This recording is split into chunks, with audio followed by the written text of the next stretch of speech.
ನಾನು ಚಾಂದಿನಿ. ಇದೀಗ ಮುಖ್ಯ ಕಾರ್ಮಿಕ ವಿರೋಧಿ ಕೇಂದ್ರ ಬಜೆಟ್ ವಿರುದ್ಧ ಸಿಐಟಿಯು ಪ್ರತಿಭಟನೆ. ಫೆಬ್ರವರಿ 8ರಂದು ಪತ್ರಕರ್ತರ ಕುಟುಂಬಗಳಿಗೆ ಆರೋಗ್ಯ ಶಿಬಿರ, ಅಧ್ಯಕ್ಷ ವೇಣುಕುಮಾರ್ ಹೇಳಿಕೆ. ಕೃಷಿ ಕಾಲೇಜು ಬೆಂಗಳೂರು ವಿಶ್ವವಿದ್ಯಾಲಯದ ವ್ಯಾಪ್ತಿಯಲ್ಲಿ ಉಳಿಸಿ ಶಾಸಕ ಎಚ್.ಡಿ. ರೇವಣ್ಣ ಆಗ್ರಹ.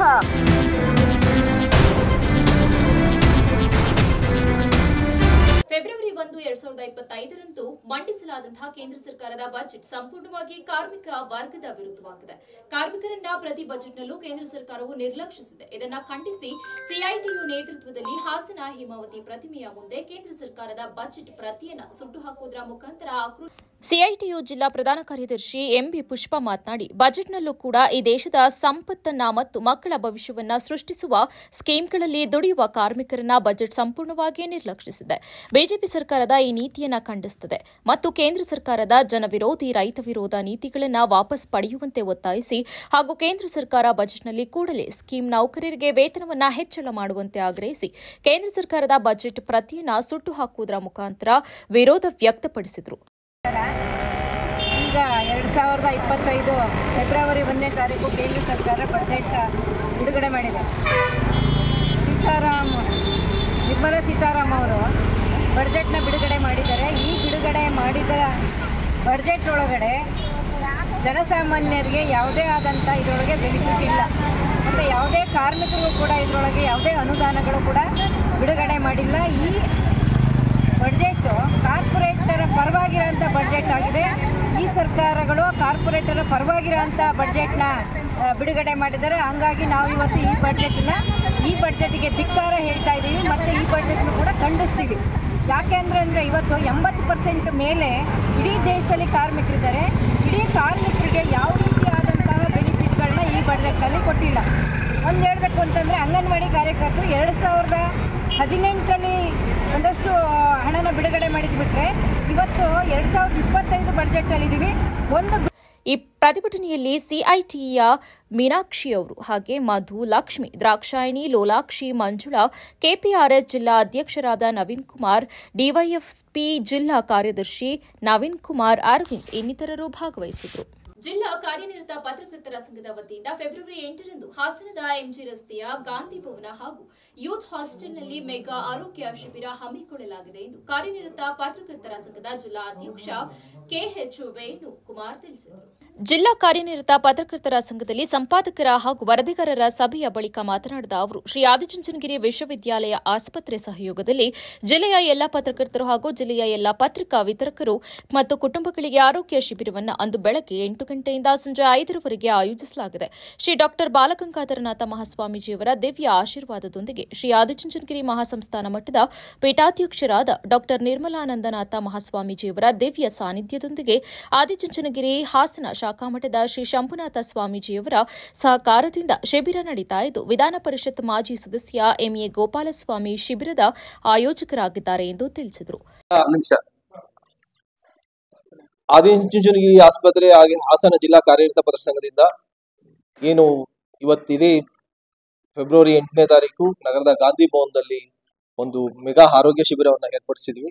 ಈ ಆರೋಗ್ಯ ಶಿಬಿರದಲ್ಲಿ ಕಿಮ್ಸ್ ಆಸ್ಪತ್ರೆ ಇರ್ಬೋದು, ನಿಮಾನ್ಸ್ ಇರ್ಬೋದು, ಎನಪೋಯ ಇರ್ಬೋದು, ಜಯದೇವ ಹೃದ್ರೋಗ ಆಸ್ಪತ್ರೆ ಇರ್ಬೋದು, ಮತ್ತೆ ಹಾಸನದಲ್ಲಿ ಪ್ರಸೂತಿ ಮತ್ತು ಸ್ತ್ರೀರೋಗ ತಜ್ಞರ ಸಂಘ ಕೂಡ. ಈ ಸಂದರ್ಭದಲ್ಲಿ ಸಂಘದ ಪ್ರಧಾನ ಕಾರ್ಯದರ್ಶಿ ಬಿಸಿ ಶಶಿಧರ್, ಉಪಾಧ್ಯಕ್ಷ ಕೆಎಂ ಹರೀಶ್, ನಿಕಟಪೂರ್ವ ಅಧ್ಯಕ್ಷ ಬಾಳುಗೋಪಾಲ್, ರವಿ ನಾಕಲಗೂಡು ಇತರರು ಉಪಸ್ಥಿತರಿದ್ದರು. ವಿದ್ಯಾರ್ಥಿಗಳ ಹಿತದೃಷ್ಟಿಯಿಂದ ಹಾಸನ ಕೃಷಿ ಕಾಲೇಜನ್ನು ಬೇಲೂರು ವಿಶ್ವವಿದ್ಯಾನಿಲಯದ ವ್ಯಾಪ್ತಿಯಲ್ಲೇ ಉಳಿಸಬೇಕು. ಈ ನಿಟ್ಟಿನಲ್ಲಿ ಸಂಬಂಧಪಟ್ಟವರಿಗೆ ಮನವಿ ಸಲ್ಲಿಸಲಾಗಿದೆ ಎಂದು ಮಾಜಿ ಸಚಿವ ಎಚ್.ಡಿ. ರೇವಣ್ಣ ಆಗ್ರಹಿಸಿದರು. ನಗರದ ಪ್ರವಾಸಿ ಮಂದಿರದಲ್ಲಿ ಮಾಧ್ಯಮದವರೊಂದಿಗೆ ಮಾತನಾಡಿದ ಅವರು, ಐತಿಹಾಸಿಕ ಹಿನ್ನೆಲೆ ಹೊಂದಿರುವ ಬೆಂಗಳೂರು ವಿಶ್ವವಿದ್ಯಾಲಯದ ಅಡಿಯಲ್ಲಿ ಕೃಷಿ ಕಾಲೇಜು ಇರುವುದರಿಂದ ವಿದ್ಯಾರ್ಥಿಗಳಿಗೆ ಅನುಕೂಲ ಆಗಲಿವೆ. ಆದ್ದರಿಂದ ಜಿಲ್ಲೆಯ ಜೆಡಿಎಸ್ 4 ಶಾಸಕರು, ಮುಖ್ಯಮಂತ್ರಿ ಸೇರಿ ಸಂಬಂಧಿಸಿದ ಇಲಾಖೆಯ ಸಚಿವರು ಹಾಗೂ ಅಧಿಕಾರಿಗಳಿಗೆ ಈಗಾಗಲೇ ಮನವಿಯನ್ನು ಸಲ್ಲಿಸಲಾಗಿದೆ ಎಂದರು.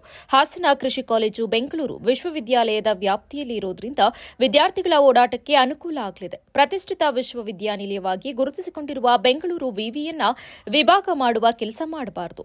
ಶಾಸಕರಾದ ಸುರೇಶ್, ಮಂಜು ಅವರಿಗೂ ಪತ್ರ ಬರೆಯಲು ಹೇಳುವೆ ಎಂದರು. ಇದನ್ನು ರಾಜಕೀಯವಾಗಿ ತೆಗೆದುಕೊಂಡರೆ ಇದರ ವಿರುದ್ಧ ಹೋರಾಟ ಮಾಡಲಾಗುವುದು ಎಂದು ಎಚ್ಚರಿಕೆಯನ್ನ ನೀಡಿದರು. ಹಾಸನ ಕೃಷಿ ಕಾಲೇಜಿನ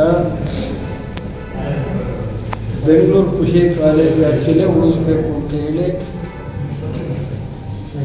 ನಮ್ಮ ಪಕ್ಷದ 4 ಜನ ಶಾಸಕರು ಈಗ ರಾಜ್ಯದ ಮುಖ್ಯಮಂತ್ರಿಗಳಿಗೆ, ಕೃಷಿ ಮಂತ್ರಿಗಳಿಗೆ, ಸಂಬಂಧಪಟ್ಟಂಥ ಕಾರ್ಯದರ್ಶಿಗಳಿಗೆ ಪತ್ರ ಬರೆದಿದ್ದೀವಿ. ಏಕೆಂದರೆ ಒಂದೊಂದು ಸರ್ಕಾರ ಬಂದಾಗ ಒಂದೊಂದು ಕೃಷಿ ಕಾಲೇಜ್ ಮಾಡ್ತಾರೆ, ನಮ್ಮದೇನು ಅಭ್ಯಂತರ ಇಲ್ಲ.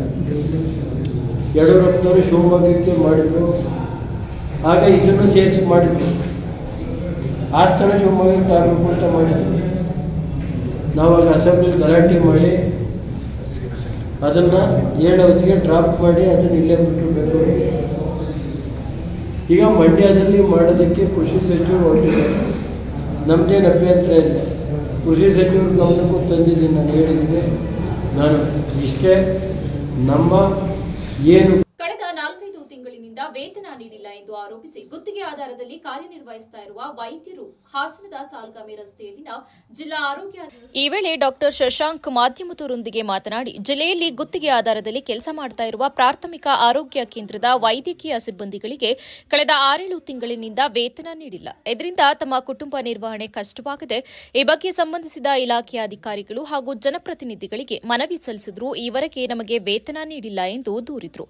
ಗ್ರಾಮೀಣ ಪ್ರದೇಶದ ಆರೋಗ್ಯ ಕೇಂದ್ರಗಳಲ್ಲಿ ಕೆಲಸ ಮಾಡಲು ಹಿಂದೇಟು ಹಾಕುವ ಸಂದರ್ಭದಲ್ಲಿ ನಾವು ಎಲ್ಲಾ ಸಮಸ್ಯೆಗಳನ್ನು ಎದುರಿಸಿ ನಿಂತವರಾಗಿ ಈ ಕೆಲಸಗಳನ್ನು ಮಾಡುತ್ತಿದ್ದೇವೆ. ಆದರೆ ನಮ್ಮ ಸೇವೆಯನ್ನ ಕಡೆಗಣಿಸಲಾಗ್ತಾ ಇದೆ.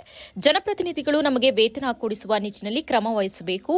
ಇಲ್ಲವಾದರೆ ವೇತನ ನೀಡುವವರೆಗೂ ವೈದ್ಯಕೀಯ ಸೇವೆಯನ್ನ ಬಹಿಷ್ಕರಿಸಿ ನಿರಂತರ ಪ್ರತಿಭಟನೆಯನ್ನ ನಡೆಸಲಾಗುವುದು ಎಂದು ಇದೇ ವೇಳೆ ಎಚ್ಚರಿಸಿದರು. ನಾವು ಹಾಸನ ಜಿಲ್ಲೆಯಲ್ಲಿ ಕಾಂಟ್ರಾಕ್ಟ್ ಬೇಸಿಸ್ ಅಲ್ಲಿ ಕೆಲಸ ಮಾಡ್ತಿರುವಂತಹ ವೈದ್ಯಾಧಿಕಾರಿಗಳು ಕಳೆದ 6-7 ತಿಂಗಳಿಂದ ನಮಗೆ ಯಾವುದೇ ತರಹದ ಸ್ಯಾಲ್ರಿ ಆಗಿಲ್ಲ. ನಾವಿಲ್ಲಿ 3-4 ವರ್ಷಗಳಿಂದ ನಾವು ಸೇವೆನ ಒದಗಿಸ್ತಾ ಬರ್ತಾ ಇದ್ದೀವಿ. ಗ್ರಾಮೀಣ ಪ್ರದೇಶದಲ್ಲಾಗಿರಲಿ ಇಲ್ಲ ನಗರ ಪ್ರದೇಶಗಳಾಗಿರಲಿ, 2 ಕಡೆನೂ ನಮ್ಮ ಸೇವೆ ನಿರಂತರವಾಗಿ ನಡೀತಾ ಇತ್ತು. ಕಳೆದ 6ರಿಂದ ಜುಲೈ ಮಂತಿಂದ ಎಲ್ಲ 51 ಜನ ಡಾಕ್ಟರ್ಗಳಾಗಿದ್ದಾರೆ. ಅವ್ರು ಯಾರಿಗೂ ಕೂಡ ಸ್ಯಾಲ್ರಿ ಆಗಿಲ್ಲ. ನಾವು ಎಲ್ಲ ಥರದ ಮನವಿಗಳನ್ನ DHO ಸರಿಯಾಗಿರ್ಬೋದು, ಇಲ್ಲ ಸಂಬಂಧಪಟ್ಟ ಇಲಾಖೆ ಯಾರಿಗಾಗಿರ್ಬೋದು ಎಲ್ಲರಿಗೂ ಕೊಟ್ಟಿದ್ದೀವಿ. ಆದರೆ ಸಕಾರಾತ್ಮಕವಾಗಿ ಯಾವುದೇ ಥರದ ಸ್ಪಂದನೆ ಬಂದಿಲ್ಲ. ಬಂದಾಗ ಮೊದಲು ಪ್ರಾರಂಭವಾಗಿ 1 ಅಥವಾ 2ನೇ ತಿಂಗಳ ಸಂಬಳ ಹಾಕ್ತೀನಿ ಅಂತ ಹೇಳಿದರು, ಆ ಭರವಸೆನ ಕೊಟ್ಟಿದ್ರು. ಅದು ಕೂಡ ಅವರು ಈಡೇರಿಸಿಲ್ಲ. ಅದಾದ ನಂತರ ನಾವು ಮನೆ MP ಗಳಾದ ಶ್ರೇಯಸ್ ಸರ್ನ ಭೇಟಿ ಮಾಡಿದಾಗ ಅವ್ರ ಮುಂದೆನೇ ಅವರು ಫೆಬ್ರವರಿ 5ನೇ ತಾರೀಕು ತನಕ ನಮಗೆ ಟೈಮ್ ಕೊಡಿ, ಅದ್ರ ಒಳಗೆ ನಾವು ಅಟ್ಲೀಸ್ಟ್ ಡಿಸೆಂಬರ್ ತನಕ ಆದರೂ ಸ್ಯಾಲ್ರಿನ ಮಾಡ್ಕೊಡ್ತೀವಿ ಅಂತ ಹೇಳಿದರು. 1 ತಿಂಗಳು ಸ್ಯಾಲ್ರಿ ಕೂಡ ಇನ್ನೂ ಎಷ್ಟು ಸಹ ತುಂಬ ಜನ ಡಾಕ್ಟರ್ಗಳಿಗೆ ಇನ್ನೂ ಆಗಿಲ್ಲ. ಗ್ರಾಮೀಣ ಪ್ರದೇಶದಲ್ಲಿ ಸೇವೆ ಕೊಡ್ತಾ ಇಲ್ಲ ವೈದ್ಯಾಧಿಕಾರಿಗಳು ಅಥವಾ ವೈದ್ಯರು ಬರ್ತಾ ಇಲ್ಲ, ಕೆಲಸ ಮಾಡ್ತಿಲ್ಲ ಅಂದಾಗ ನಾವು ಬಂದು ಕೆಲಸ ಮಾಡ್ತೀವಿ ಅಂತ ರೆಡಿಯಾಗಿ ಇದ್ದಾಗ ಈ ಥರ ಸ್ಯಾಲ್ರಿ ಕೊಡ್ತಾ ಇದ್ದಾಗ ನಮಗೆ ಪ್ರೋತ್ಸಾಹ ಎಲ್ಲಿ ಬರಬೇಕು ಕೆಲಸ ಮಾಡಲಿಕ್ಕೆ. ಹಾಗಾಗಿ ನಾವು ಇಷ್ಟೆಲ್ಲ ಮಾಡಿ ನೊಂದು ಇವತ್ತಿಂದ ಮುಂದಿನ ಸ್ಯಾಲ್ರಿ ಆಗೋದಕ್ಕೆ ನಾವು ಇದೇ ವೇಳೆ ಗುತ್ತಿಗೆ ಆಧಾರಿತ ವೈದ್ಯಾಧಿಕಾರಿಗಳಾದ doctor Chandan, doctor Sujan, doctor Rakesh, doctor Monika, doctor Priyanka, doctor Sneha, doctor Shashi ಇತರರು ಉಪಸ್ಥಿತರಿದ್ದರು. ಹಾಸನ ತಾಲೂಕಿನ ಜನತೆಯಲ್ಲಿ ಅಶಾಂತಿ ಮೂಡಿಸಿರುವ ದುಷ್ಕೃತ್ಯಕ್ಕೆ ಕೈ ಹಾಕಿದ್ದು ಕೂಡಲೇ ಅಕ್ರಮ ಗಣಿಗಾರಿಕೆಗಳನ್ನು ತಡೆಯಬೇಕಾಗಿದೆ. ಇಲ್ಲವಾದರೆ ಪ್ರಗತಿಪರ ಸಂಘಟನೆಗಳನ್ನು ಒಗ್ಗೂಡಿಸಿ ಅನಿರ್ದಿಷ್ಟ ಕಾಲಾವಧಿ ಧರಣಿ ಸತ್ಯಾಗ್ರಹ ಮಾಡುವುದಾಗಿ ಹಾಸನ ಜಿಲ್ಲಾ ದಲಿತ ಮುಖಂಡ ದಂಡೂರ ಮಂಜುನಾಥ್ ಎಚ್ಚರಿಸಿದರು. ಪತ್ರಿಕಾಗೋಷ್ಠಿಯಲ್ಲಿ ಬುಧವಾರ ಮಾತನಾಡಿ, ಚನ್ನರಾಯಪಟ್ಟಣ ತಾಲೂಕು ಶ್ರವಣಬೆಳಗೊಳ ವಿಧಾನಸಭಾ ಕ್ಷೇತ್ರವು ಐತಿಹಾಸಿಕ ಪ್ರಸಿದ್ಧ ತಾಣವಾಗಿದ್ದು, ಶಾಂತಿ, ಸಮೃದ್ಧಿ ಹಾಗೂ ಸಹಬಾಳ್ವೆ ಜೀವನವನ್ನ ತಾಲೂಕಿನ ಜನತೆ ಅನ್ಯೂನ್ಯತೆಯಿಂದ ನಡೆಸಿಕೊಂಡು ಹೋಗುತ್ತಿದ್ದು, ಕೆಲವು ಕ್ರೂರ ಹಾಗೂ ಕೋಮುವಾದಿ ಮನಸ್ಥಿತಿ ಇರುವ ವ್ಯಕ್ತಿಗಳು ನೆಮ್ಮದಿಯ ಸಮಾಜವನ್ನ ಕಲುಷಿತಗೊಳಿಸಲು ತಾಲೂಕಿನ ಜನತೆಯಲ್ಲಿ ಅಶಾಂತಿ ಮೂಡಿಸುವ ದುಷ್ಕೃತ್ಯಕ್ಕೆ ಕೈ ಹಾಕಿದ್ದಾರೆ. ವಿನಾಕಾರಣ ರಾಜಕೀಯ ಬಲ ಹೊಂದಿರುವ ಧನಂಜಯ್ ಮತ್ತು LIC ಸುಬ್ಬೇಗೌಡ ಕೆಲವು ಪುಡಾರಿಗಳನ್ನ ಕಟ್ಟಿಕೊಂಡು ಅಕ್ರಮವಾಗಿ ಕಲ್ಲು ಗಣಿಗಾರಿಕೆಯನ್ನ ಸರ್ಕಾರಿ ಜಾಗದಲ್ಲಿ ಯಾವುದೇ ಅನುಮತಿ ಇಲ್ಲದೆ ಅನಧಿಕೃತವಾಗಿ 20 ವರ್ಷಗಳಿಂದ ಅಕ್ರಮವಾಗಿ ನಡೆಸಿದ್ದು, ತಿಂಗಳಿಗೆ ಲಕ್ಷಾಂತರ ರೂಪಾಯಿ ಆದಾಯ ಪಡೆದಿದ್ದಾರೆ. ಸರ್ಕಾರದ ಬೊಕ್ಕಸಕ್ಕೆ ಕೋಟ್ಯಾಂತರ ರೂಪಾಯಿ ನಷ್ಟ ಉಂಟು ಮಾಡಿದ್ದಾರೆ ಎಂದು ಹೇಳಿದರು. ಕಾರಣ ನಮ್ಮಲ್ಲಿ ಬುದ್ಧಿವಂತರಿದ್ದಾರೆ, ಸಮಾಜದಲ್ಲಿ ತುಂಬಾ ದೀಪವಾಗಿರ್ತಕ್ಕಂಥ ಜನರು, ವಿಚಾರವಂತರು ಹೆಚ್ಚಾಗಿರೋದ್ರಿಂದ ನಮ್ಮಲ್ಲಿ ಯಾವ ಥರದ ಕೋಮು ಭಾವನೆಗಳಿಗೆ ಪ್ರಚೋದನೆ ಮಾಡಕ್ ಬಿಡಲ್ಲ. ಸದ್ಯದಲ್ಲಿ ಏನಾಗಿದೆ ಅಂದ್ರೆ ಚನ್ನರಾಯಪಟ್ಟಣ ತಾಲೂಕು ನುಗ್ಗೇಡಿ ಹೋಬಳಿ ವಿರೂಪಾಕ್ಷಿಪುರ ಅನ್ನೋ ಒಂದು ಗ್ರಾಮ ಇದೆ. ಇಲ್ಲಿ ಐತಿಹಾಸಿಕ ದೇವಸ್ಥಾನಗಳು, ಇಂದಿನ ಪುರಾತನ ದೇವಸ್ಥಾನಗಳಿವೆ. ಆದರೆ ಸುಮಾರು 20 ವರ್ಷಗಳಿಂದ ಅನಧಿಕೃತವಾಗಿ ಗಣಿಗಾರಿಕೆಗಳು ನಡೀತಾ ಇದೆ. ಈಗ ಕೆಲವು RSSನವರೆಲ್ಲ ಬಂದು ಹಿಂದೆ ಪ್ರೆಸ್ ಮೀಟ್ ಮಾಡಿ ಮಾತಾಡುವಂಥ ಉದಾಹರಣೆ ನಾವು ನೋಡಿದ್ವಿ. ಬಟ್ ಅಲ್ಲಿ ಏನಾಗಿದೆ, 20 ಗಣಿಗಾರಿಕೆಗಳು ಅಕ್ಕಪಕ್ಕ ಇರ್ತಕ್ಕಂಥ ಗ್ರಾಮ, ವಿರೂಪಾಕ್ಷಿಪುರದ ಅಕ್ಕಪಕ್ಕ ಗ್ರಾಮದಲ್ಲಿ ನಡೀತಾ ಇದೆ 20 ವರ್ಷಗಳಿಂದ.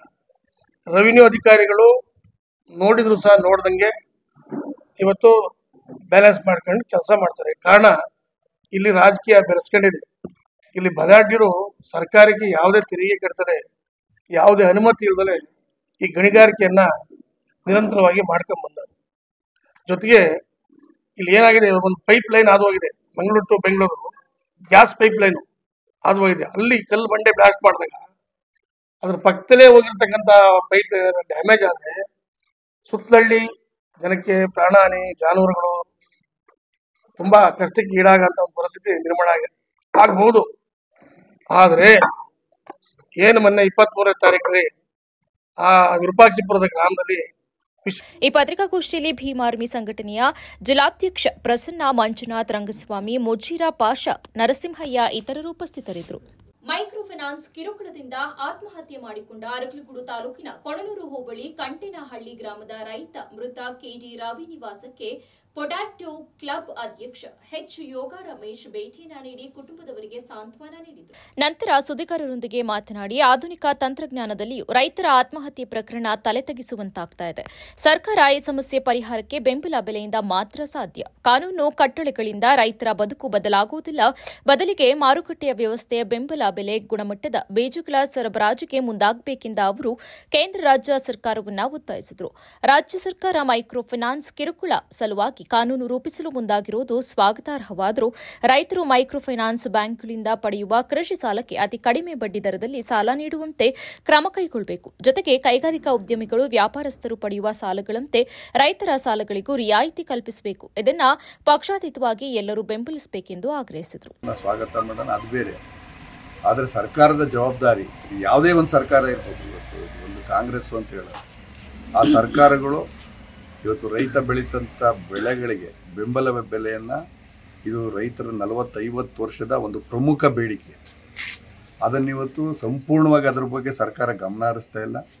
ನನ್ನ ಒತ್ತಾಯ ಏನು ಅಂದರೆ, ಯಾವುದೇ ಒಂದು ಬೆಳೆ ಇರ್ಬೋದು, ಶುಂಠಿ ಇರ್ಬೋದು, ತೆಂಗಿರ್ಬೋದು, ತಂಬಾಕು ಇರ್ಬೋದು, ಯಾವುದೇ ಒಂದು ಬೆಳೆ ಬೆಳೆದಂಥ ಸಂದರ್ಭದಲ್ಲಿ ಸರ್ಕಾರ ಉತ್ತಮವಾದ ಬೀಜವನ್ನು ಕೊಟ್ಟು ಆ ಮಾರುಕಟ್ಟೆ ವ್ಯವಸ್ಥೆ ಮಾಡಿ, ರೈತ ಹಾಕಿರ್ತಕ್ಕಂಥ ಬಂಡವಾಳ, ಅವನು ಶ್ರಮ, ಕೂಲಿ ಸೇರಿದಂಗೆ ವಾಪಸ್ ಬರುವಂಥ ನಿಟ್ಟಿನಲ್ಲಿ ಕಾರ್ಯಕ್ರಮಗಳನ್ನು ರೂಪಿಸಬೇಕೇ ಹೊರತು ನಾವು 3,75,000 ಕೋಟಿ ಬಜೆಟನ್ನು ಮಂಡಿಸ್ತಾ ಇದ್ದೀವಿ ಅಂತ ಹೇಳ್ಕೊಂಡು ಹಳ್ಳಿಗಾಡಿನ 50ಕ್ಕೂ ಹೆಚ್ಚು % ರೈತರುಗಳಿಗೆ 10% ಹಣನೂ ಕೊಡ್ದೇನೆ ಇವರು ಯಾವ್ಯಾವುದೋ ಯೋಜನೆಗಳಿಗೆ, ನೀರಾವರಿ ಯೋಜನೆ, ಇನ್ನೊಂದು ಯೋಜನೆ, ರಸ್ತೆ ಮಾಡ್ತೀವಿ ಅಂತ ಹೇಳ್ಬಿಟ್ಟು ಇವರು ಮತ್ತೆ ಜೋಬಿಗೆ ಹಣ ಸೇರಿಸ್ಕೊಳ್ಳುವಂಥ ಕಾರ್ಯಕ್ರಮ ಆಗ್ತಾ ಇದೆ ಹೊರತು ರೈತರ ಹಿತದೃಷ್ಟಿಯಿಂದ ಯಾವುದೇ ಒಂದು ಕಾರ್ಯಕ್ರಮಗಳು ಮಾಡ್ತಾ ಇಲ್ಲ. ಇದೇ ಸಂದರ್ಭದಲ್ಲಿ ಗುರು, ಮಂಜು, ಯೋಗೇಶ ಇನ್ನು ಹಲವು ಮುಖಂಡರು ಉಪಸ್ಥಿತರಿದ್ದರು.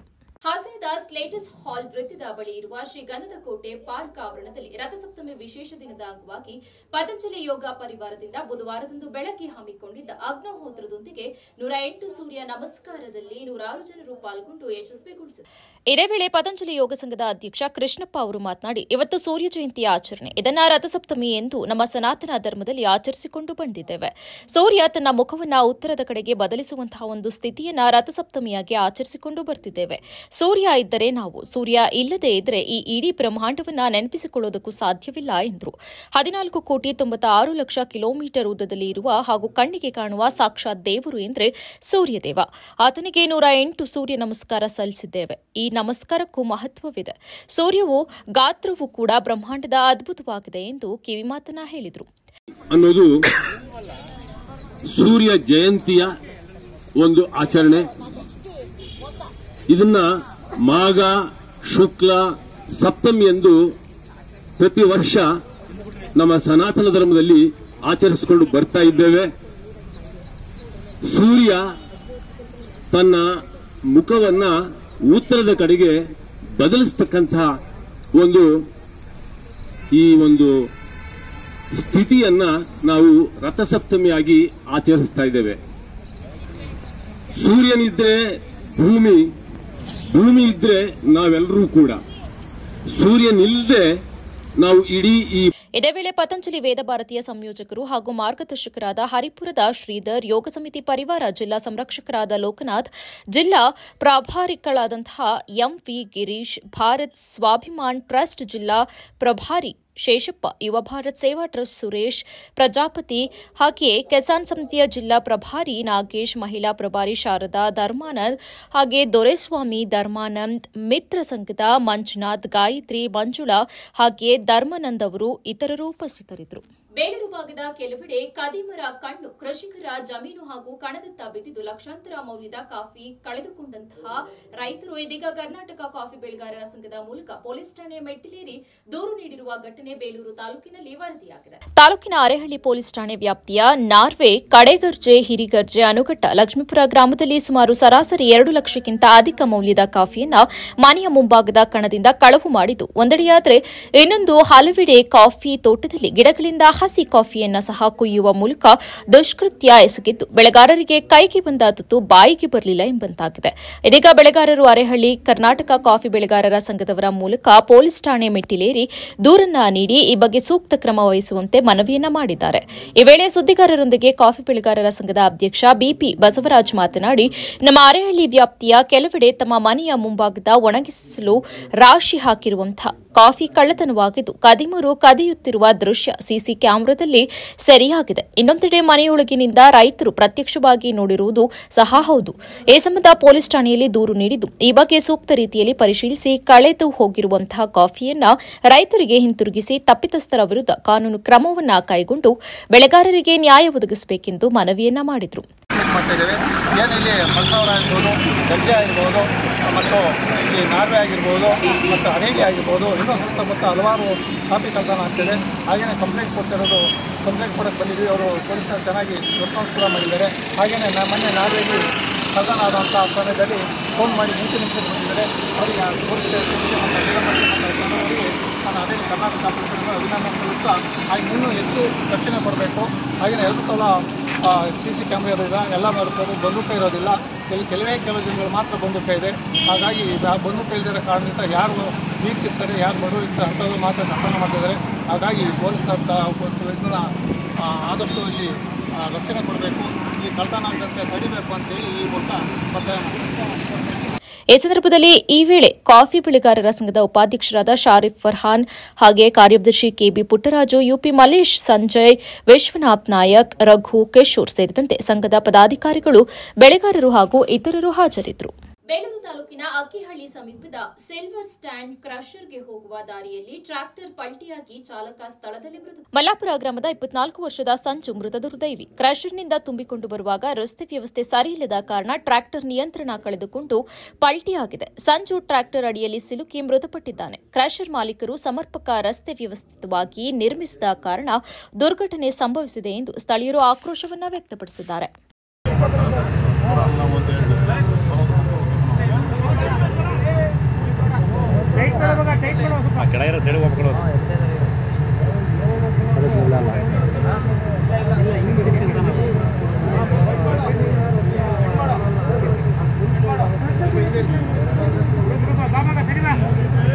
ವೇಟ್ ಇದೆ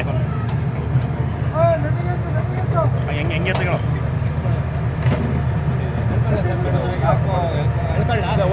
ಕೊನೆಯಲ್ಲಿ ಮತ್ತೊಮ್ಮೆ ಕಾರ್ಮಿಕ ವಿರೋಧಿ ಕೇಂದ್ರ ಬಜೆಟ್ ವಿರುದ್ಧ ಸಿಐಟಿಯು ಪ್ರತಿಭಟನೆ.